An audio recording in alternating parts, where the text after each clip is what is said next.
بسم اللہ الرحمن الرحیم۔ آج تک کے معزز ناظرین السلام علیکم۔ اب قسط 27 ملاحظہ فرمائیں۔ درس کے جانے کے بعد ہم چائے کی چسکیاں لیتے ہوئے دیر تک باتیں کرتے رہے۔ تھائی وانگ جمائیاں لینے لگی اور میرا دماغ بھی نیند سے بوجھل ہو رہا تھا۔ میں اٹھ کر اپنے کمرے میں آ گیا اور بستر پر لیٹتے ہی مجھے نیند آ گئی۔ صبح تھائی وانگ نے مجھے جھنجھوڑ کر جگا دیا۔ اس وقت 8 بجے تھے۔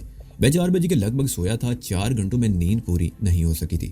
اس طرح جگائے جانے پر دماغ میں سنسناہٹ ہونے لگ گئی تھی۔ کیا ہوا؟ کیا بات ہے؟ میں تقریباً چیخ اٹھا تھا۔ یہ دیکھو، یہ کیا ہے؟ تھائی وانگ بولی۔ اس کے لہجے میں تھر تھراہٹ تھی۔ میں چند لمحے آنکھیں ملتا رہا۔ نظروں کے سامنے کچھ دھند سی تھی۔ تھائی وانگ کے ہاتھ میں 2 اخبار تھے۔ ان اخباروں کی ہیڈ لائنز پر نظر پڑتے ہی میں اچھل پڑا۔ میرے دماغ میں دھماکے ہونے لگے۔ مہاتما بدھ کے مجسمے سے سونے کی چوری کی خبر رات ہی کو جنگل کی آگ کی طرح پورے شہر میں پھیل گئی تھی۔ لوگوں کو یہ بھی پتہ چل گیا تھا کہ یہ واردات ٹائیگر نے اپنے بعض نامعلوم ساتھیوں کے ساتھ مل کر کی تھی۔ لوگوں نے رات ہی کو ہنگامے شروع کر دیے تھے۔ ایسے 3 نائٹ کلب جلا دیے گئے تھے جن کے بارے میں شبہ تھا کہ وہ ٹائیگر کی ملکیت ہے۔ پولیس اور شرپسندوں میں جھڑپیں ہوتی رہی تھی جن میں 3 آدمی بھی مارے گئے تھے اور کئی زخمی ہو گئے تھے۔ ہنگاموں کی نوا بدھ کے مجسمے سے سونے کی چوری کی خبریں بھی نمایاں طور پر شائع کی گئی تھی۔ میری تصویریں بھی چھپی تھیں۔ میں اپنی تصویر کو دیر تک دیکھتا رہا۔ اخبار نے میرے بارے میں بہت کچھ لکھا تھا۔ مجھے ہیرو قرار دیا گیا تھا۔ اگر میں جانے سے کام نہ لیتا تو ٹائیگر اور اس کے ساتھی مجسمے سے سارا سونا نکال کر لے جاتے۔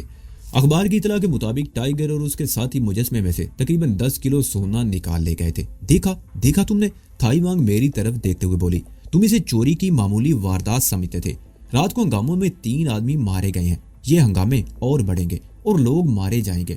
لوگ اس وقت تک چین سے نہیں بیٹھیں گے جب تک ٹائیگر اور اس کے ساتھیوں کو موت کے گھاٹ نہیں اتار دیتے۔ اصل لوگ تو ہاتھ نہیں آئیں گے اور بے گناہ مارے جائیں گے۔ میں نے کہتے ہوئے اخبار ایک طرف رکھ دیا اور بستر سے اٹھ گیا۔ اس کے تقریباً 1 گھنٹے بعد میں تھائی وانگ کے ساتھ بیٹھا ناشتہ کر رہا تھا۔ ناشتے کے دوران میں بھی ہماری گفتگو کا موضوع یہی تھا۔ اسی دوران میں مجھے یہ اطلاع ملی کہ شہر میں اس وقت بھی ہنگامے ہو رہے تھے۔ مہاراج اور دوسرے بڑے بڑے راہب لوگوں کو ہنگاموں سے روکنے کے لیے پورے شہر میں پھیل گئے تھے۔ ایک طرف شہر میں ہنگامے ہو رہے تھے اور دوسری طرف ایک اور دلچسپ صورتحال دیکھنے میں آئی تھی۔ میں اس وقت تھائی وانگ کے کمرے میں بیٹھا ہوا تھا کہ وارڈ کے مرکزی دروازے کی طرف سے شور کی آواز سنائی دی۔ اس کے کچھ ہی دیر بعد کرونگ دوڑتا ہوا ہمارے کمرے میں آ گیا۔ اس کے ہاتھ میں آٹومیٹک رائفل تھی اور چہرے پر عجیب سے تاثرات تھے۔ کیا بات ہے؟ یہ شور کیسا؟ میں نے کرونگ سے پوچھا۔ وارڈ کے سامنے سینکڑوں لوگ جمع ہیں۔ وہ اپنے محسن کو دیکھنا چاہتے ہیں جس نے لارڈ بدھا کو لٹنے سے بچایا تھا۔ کرونگ نے کہا۔ میرے ساتھ چلو، تمہیں شو فانگ نے بلایا ہے۔ شو فانگ اس وارڈ کا محتم تھا۔ میں نے تھائی وانگ کی طرف دیکھا اور اٹھ کر کھڑا ہو گیا۔ تھائی وانگ بھی میرے ساتھ جانے کو تیار ہوگی۔ ہم اندرونی دروازے سے ہوتے ہوئے شو فانگ کے کمرے میں پہنچ گئے۔ شو فانگ کمرے میں ٹہل رہا تھا۔ اس کے انداز میں بے چینی اور اضطراب نمایاں تھا۔ اس نے پہلے مجھے اور پھر تھائی وانگ کی طرف دیکھا۔ اس کی نظروں اور چہرے کے تاثرات سے اندازہ لگایا جا سکتا تھا کہ اسے یہ صورتحال پسند نہیں آئی۔ باہر کچھ لوگ تم سے ملنا چاہتے ہیں، اس نے میری طرف دیکھتے ہوئے کہا۔ وہ تمہارا شکریہ ادا کرنا چاہتے ہیں۔ ان کے سامنے دیوتا بننے کی ضرورت نہیں۔ میں نہیں چاہتا کہ یہاں کچھ اور خرافات شروع ہو جائیں۔ تم صرف 2 منٹ ان کے سامنے رکو گے اور واپس چلے آؤ گے، اور ان کے سامنے کوئی بھاشن دینے کی بھی ضرورت نہیں۔ امید ہے تم میری باتوں کا خیال رکھو گے۔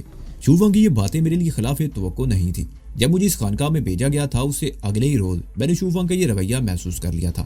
یہاں میری تقرری کو شاید وہ اپنے معاملات میں مداخلت سمجھتا تھا، لیکن میں نے ان باتوں پر کبھی توجہ نہیں دی تھی، اور میرے خیال میں شو فانگ کے دل میں میرے بارے میں کوئی خدشات تھے تو وہ بے بنیاد تھے۔ اتنا عرصہ خانقاہوں میں اور بخشوں کے ساتھ رہتے ہوئے ایک بات میری سمجھ میں آئی تھی کہ یہاں بھی ایک دوسرے کے خلاف سازشیں ہوتی رہتی تھی۔ ہر شخص اپنا درجہ بڑھانے اور دوسرے کو گرانے کے چکر میں رہتا، لیکن میرا ان معاملات سے کوئی تعلق نہیں تھا۔ میں نہ تو کوئی بخشو تھا اور نہ ہی اس حیثیت سے کوئی مذہبی مقام حاصل کرنے کی خواہش تھی، مگر شو فانگ شاید یہ سمجھتا تھا کہ میں اس کی جگہ لینا چاہتا ہوں، لیکن میرے دل میں ایسی کوئی تمنا نہیں تھی۔ میں تو ایک غریب الوطن اور بے سہارا آدمی تھا جو اپنے آپ کو دشمنوں کا مقابلہ کرنے کے لیے تیار کر رہا تھا، اور یہ میری خوش قسمتی تھی کہ مجھے مہاراج جیسے شخص کا سہارا مل گیا تھا۔ میں صرف اپنے آپ کو حالات کا مقابلہ کرنے کے لیے تیار کرنا چاہتا تھا، اس کے سوا میرا کوئی ارادہ نہیں تھا۔ میں نے تھائی وانگ کو اشارہ کیا اور کرونگ کے ساتھ شو فانگ کے کمرے سے نکل گیا۔ مختلف راہداریوں میں گھومتے ہوئے جب ہم مرکزی ہال سے نکل کر کمپاؤنڈ میں آئے تو سامنے کا منظر دیکھ کر میرے ہونٹوں پر خفیف سی مسکراہٹ آ گئی۔ کمپاؤنڈ کے بڑے گیٹ کے سامنے ہزاروں لوگ جمع تھے۔ ان میں عورتیں بھی تھیں، مرد بھی اور بچے بھی۔ پھولوں کے گلدستے تقریباً ہر ایک کے ہاتھ میں نظر آ رہے تھے۔ گیٹ کے اندر اور باہر بھی مسلح پولیس والے موجود تھے جو لوگوں کو گیٹ سے دور رکھنے کی کوشش میں تھے۔ کرونگ کے کہنے پر میں ذیلی دروازے سے نکل کر گیٹ کے سامنے پتھر کے ایک چبوترے پر کھڑا ہو گیا۔ مجھے دیکھ کر لوگوں کا جوش و خروش بڑھ گیا۔ ان کے نعروں سے فضا گونج اٹھی۔ میرے ساتھ تھائی وانگ بھی تھی اور پولیس والوں نے ہمیں گھیرے میں لے رکھا تھا، لیکن لوگ آگے بڑے چلے آ رہے تھے۔ وہ قریب سے مجھے دیکھنا چاہتے تھے۔ ان کی نظروں میں عقیدت تھی۔ اپنے لیے لوگوں کی یہ عقیدت اور یہ جوش و خروش دیکھ کر میرے دماغ میں سنسنی ہونے لگی۔ میں جسے چوری کی ایک معمولی سی واردات سمجھتا تھا وہ دراصل کوئی معمولی واردات نہیں تھی۔ وہ معمولی سی واردات دراصل لارڈ بودا پر حملہ تھا، جسے ناکام بنا کر میں نے ایک بہت بڑا کارنامہ انجام دیا تھا۔ اس وقت میرے ذہن میں ایسی کوئی بات نہیں تھی کہ میں کوئی بہت بڑا کارنامہ انجام دے رہا ہوں، لیکن اپنے سامنے یہ ہجوم دیکھ کر مجھے بھی احساس ہونے لگا تھا کہ میں نے واقعی کوئی بہت بڑا کارنامہ انجام دیا تھا، مگر میں نے کسی پر کوئی احسان نہیں کیا تھا۔ اپنا ایک چھوٹا سا فرض ادا کیا اور میں یہ بھی جانتا تھا کہ یہ جو کچھ بھی ہوا تھا اس کا ذمہ دار میں تھا۔ نہ میں اس خانقاہ میں موجود ہوتا اور نہ دارا وغیرہ مجسمے کے سونے کی چوری کا منصوبہ بناتے۔ میرے سامنے چبوترے پر اور اس کے ارد گرد گلدستوں کا ڈھیر بلند ہوتا جا رہا تھا۔ لوگ مجھ پر عقیدت کے پھول نچھاور کر رہے تھے۔ صرف پھول ہی نہیں، قیمتی چیزیں بھی میرے قدموں میں نچھاور کر رہے تھے۔ عورتوں نے اپنے زیور اتار کر میرے قدموں میں ڈال دیے تھے۔ مرد اپنی کلائیوں پر بندھی ہوئی گھڑیاں، دانت اور انگوٹھیاں نذرانے کے طور پر مجھے پیش کر رہے تھے۔ یہ صورتحال میرے لیے دلچسپ بھی تھی اور سنسنی خیز بھی۔ میں نے تو کبھی سوچا بھی نہیں تھا کہ ایک معمولی سا کام انجام دے کر لاکھوں دلوں کا محبوب بن جاؤں گا۔ خانقاہ کے محترم شو فانگ نے مجھے صرف 2 منٹ کا وقت دیا تھا، لیکن مجھے اس چبوترے پر کھڑے ہوئے 1 گھنٹہ ہو چکا تھا۔ لوگوں کا ہجوم تھا کہ بڑھتا ہی جا رہا تھا۔ 3-4 بخشو چبوترے کے آس پاس پڑی ہوئی قیمتی چیزیں سمیٹ رہے تھے۔ میں نے ایک بار مڑ کر دیکھا تو شو فانگ 2 اور بخشوؤں کے ساتھ بدھا کے مجسمے والے جنگلے کے قریب کھڑا ہماری طرف ہی دیکھ رہا تھا۔ اس کے چہرے کے تاثرات سے ہی میں اس کی اندرونی کیفیت کا اندازہ لگا سکتا تھا۔ میری اسے کوئی پرخاش نہیں تھی، میں اسے کوئی دکھ نہیں پہنچانا چاہتا تھا۔ اس لیے اب میں نے یہاں سے ہٹنے کا فیصلہ کر لیا اور تھائی وانگ کی طرف دیکھتے ہوئے اشارہ کیا۔ شو فانگ نے مجھے صرف 2 منٹ دیے تھے، 1 گھنٹے سے زیادہ وقت ہو چکا تھا۔ میرا خیال ہے اب ہمیں یہاں سے چلے جانا چاہیے۔ میں بھی دیکھ رہی ہوں۔ تھائی وانگ مسکرائی۔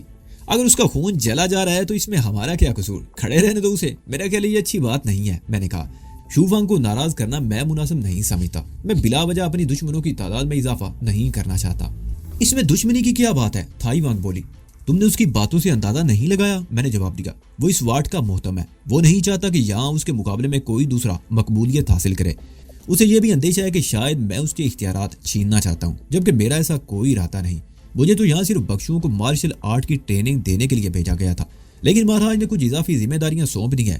یہی بات غالباً شو فانگ کو ناگوار گزری ہے، لیکن میں بات کو آگے نہیں بڑھانا چاہتا اور واقعی مجھے ہیرو بننے کی کوشش نہیں کرنی چاہیے۔ ٹھیک ہے، تھائی وانگ نے گہرا سانس لیتے ہوئے کہا۔ اگر تم اس طرح پیچھے ہٹنا چاہتے ہو تو میں کیا کہہ سکتی ہوں؟ میں چبوترے سے اترنا ہی چاہتا تھا کہ ایک جوان اور خوبصورت لڑکی لوگوں کے ہجوم کو چیرتی ہوئی آگے بڑھی۔ اس نے دونوں ہاتھوں میں ایک گلدستہ اٹھا رکھا تھا۔ لوگ گلدستے چبوترے پر اور اس کے آس پر رکھتے ہوئے چلے جا رہے تھے، لیکن وہ لڑکی شاید گلدستہ میرے ہاتھ میں تھمانا چاہتی تھی۔ میں نے ایک نظر اس کی طرف دیکھا۔ اس کی عمر 18 سال سے زیادہ نہیں تھی۔ میں تھائی وانگ کے ساتھ چبوترے کی سیڑھی کی طرف بڑھ گیا۔ کھور تھاڑ، وہ لڑکی چیخی، ایکسکیوز می۔ میں رک گیا۔ وہ لڑکی لوگوں کو ادھر ادھر ہٹاتی ہوئی آگے آ گئی اور گلدستہ میری طرف بڑھا دیا۔ خوب کھن، شکریہ۔ میں نے مسکراتے ہوئے گلدستہ اس کے ہاتھ سے لے لیا۔ اس لڑکی کے چہرے پر اس طرح طمانینت آ گئی جیسے سر سے بہت بڑا بوجھ اتر گیا ہو۔ اس کے ہونٹوں پر خفیف سی مسکراہٹ تھی۔ وہ چند لمحے وہاں کھڑی میری طرف دیکھتی رہی اور پھر لوگوں کے ہجوم میں راستہ بناتی ہوئی واپس چلی گئی۔ میں تھائی وانگ کے ساتھ چبوترے سے اتر آیا۔ 3-4 بخشو اب بھی وہ چیزیں سمیٹنے میں مصروف تھے جو لوگوں نے میری خدمت میں نذرانے کے طور پر پیش کی تھی اور ادھر ادھر بکھری ہوئی تھی۔ گیٹ کے ذیلی دروازے کے دائیں بائیں 2 مسلح پولیس والے کھڑے تھے۔ قریب سے گزرتے ہوئے میں نے وہ گلدستہ ایک پولیس والے کے ہاتھ میں دے دیا، جسے اس نے آہنی جنگلے کی سلاخوں میں پھنسا کر اٹکا دیا۔ گیٹ کے سامنے اب بھی سینکڑوں لوگ جمع تھے۔ میں سونے کے مجسمے والے جنگلے کے قریب سے گزرا تو وہاں کھڑا ہوا شو فانگ بڑی ناگوار سی نظروں سے میری طرف دیکھ رہا تھا۔ تھائی وانگ تو اس کی طرف دیکھ کر مسکرا دی، مگر میں نے چہرے سے کوئی تاثر نہیں دیا۔ ہم دونوں خانقاہ والے حصے سے نکل کر رہائشی حصے کی طرف آ گئے اور پھر اسی وقت وہ کان پھاڑ دینے والا دھماکہ سنائی دیا۔ میرے قدم لڑکھڑا گئے۔ اپنے آپ کو سنبھالنے کی کوشش بھی نہیں کر سکا اور نیچے گر پڑا۔ تھائی وانگ بھی گر چکی تھی۔ دھماکے کے فوراً بعد ہی آہو بھگاؤ اور چیخوں کا شور سنائی دینے لگا۔ میری آواز میرے قابو میں نہ رہے، کانوں میں سائیں سائیں کی آوازیں سنائی دینے لگی تھی جیسے تیز آندھی چل رہی ہو۔ ذہن معاف ہو گیا۔ چند لمحوں تک تو میں سمجھ ہی نہیں سکا کہ ہوا کیا تھا۔ پھر اچانک جیسے میں ہوش میں آ گیا۔ چیخوں کی آوازیں میری سماع سے ٹکرا رہی تھی۔ میں ایک جھٹکے سے اٹھ کر کھڑا ہو گیا۔ تھائی وانگ زمین پر پڑی ہوئی تھی۔ خوف و دہشت سے اس کی آنکھیں پھٹی پڑ رہی تھی۔ تم اپنے کمرے میں جاؤ، میرے پیچھے مت آنا۔ میں چیختا ہوا خانقاہ کی طرف دوڑا۔ ایک عجیب قیامت صغریٰ کا منظر میرے سامنے تھا۔ کمپاؤنڈ میں 3-4 بخشو فرش پر پڑے تڑپ رہے تھے۔ گیٹ کے پاس 3 پولیس والوں کی لاشیں بھی پڑی تھی اور ذیلی دروازے کے قریب جو 2 پولیس والے کھڑے تھے ان کے جسموں کے چیتھڑے اڑ گئے تھے